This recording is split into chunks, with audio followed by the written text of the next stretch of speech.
자녀들에게 더 좋은 음식을 사주려고 하는데 눈앞에 있는 이게 막 군것질 하는 걸 볼 때 부모로서 참 안타까울 때가 있습니다. 더 좋은 것, 더 맛있는 것이 있는데 말이죠. 하나님께서도 우리에게 더 좋은 것을 주려고 하십니다.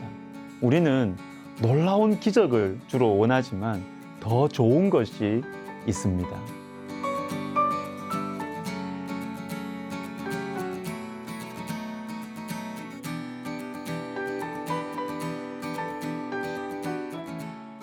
두 가지를 생각해 보겠습니다. 첫째, 왜 기적을 보여주시는가? 그 이유입니다. 오늘 본문은 변화산 사건입니다.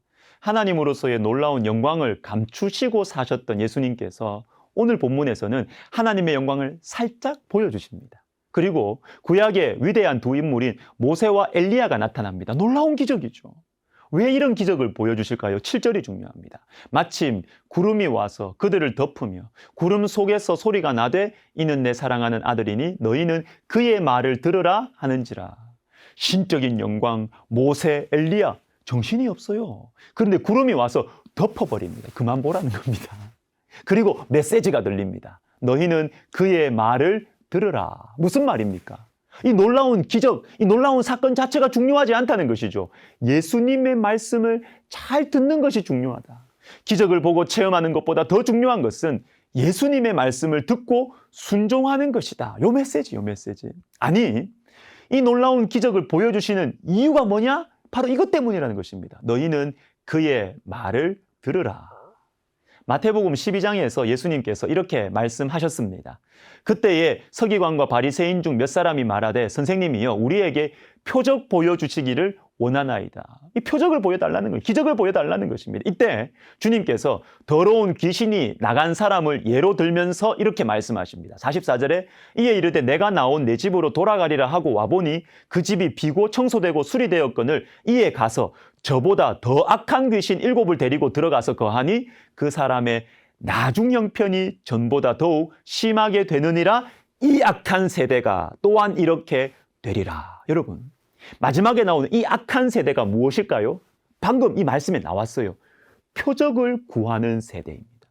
당장 이 문제를 기적적으로 해결해 달라는 여기에서 그치는 세대, 이게 악한 세대라는 거예요. 그런데 여러분, 당장 문제가 해결되는 것에서 그치면 어떤 일이 생긴다고 말씀하십니까? 문제만 해결되고 그 영혼이 주님의 말씀으로 채워지지 않으면 더 악한 귀신 7이 들어와서 이전보다 더 심하게 된다는 것입니다.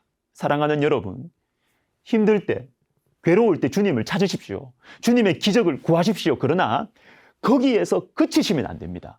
주님의 말씀으로 채워져야 됩니다. 주님의 말씀을 읽고 묵상하고 순종해야 됩니다. 이것을 위해서 기적을 주시는 것이에요. 그런데 여러분, 너희는 그의 말을 들으라고 하시는 이 그의 말이 구체적으로 무엇일까요?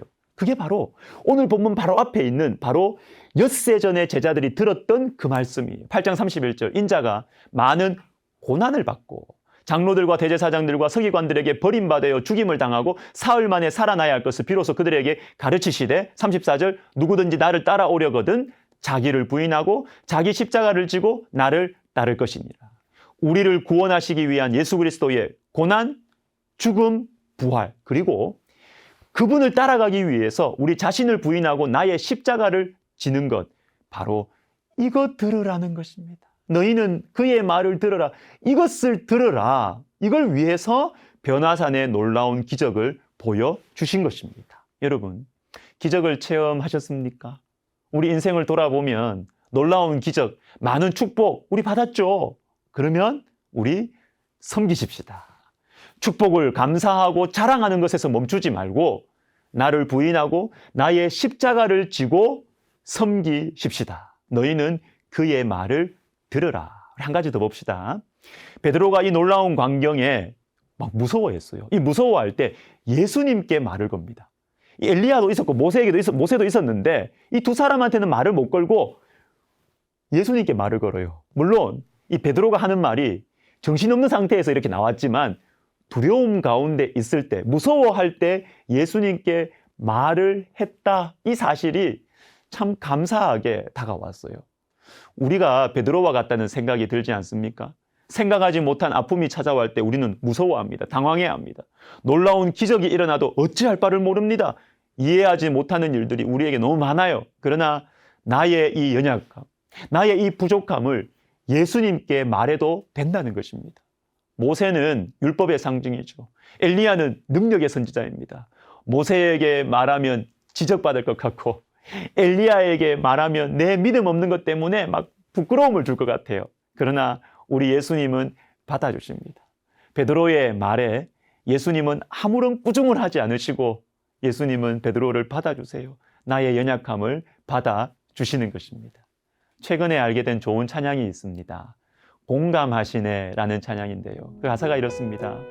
혼자서만 세상을 사는 듯이 주가 멀어 보이기만 할 때 우리는 바라보아야 하네 우리에게 오셨던 그 주님을. 혼자서만 세상을 사는 듯이 주가 멀어 보이기만 할 때 우리는 바라보아야 하네 우리에게 오셨던 그 주님을. 주님이 우리의 아픈 마음을 아시네. 가까이서 우리의 아픔에 공감하시네. 우리 가운데 찾아오셨던 그 주님이 우리의 모든 상황에 공감하십니다.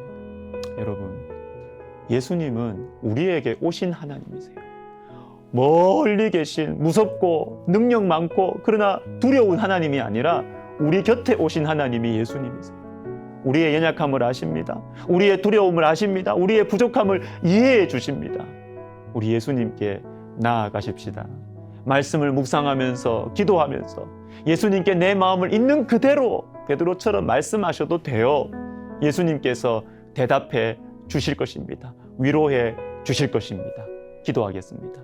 하나님 아버지, 우리에게 참 예수님 보내주셔서 너무 감사합니다. 우리는 무서울 때도 많고 걱정으로 근심하고 잠을 못 이룰 때도 있습니다.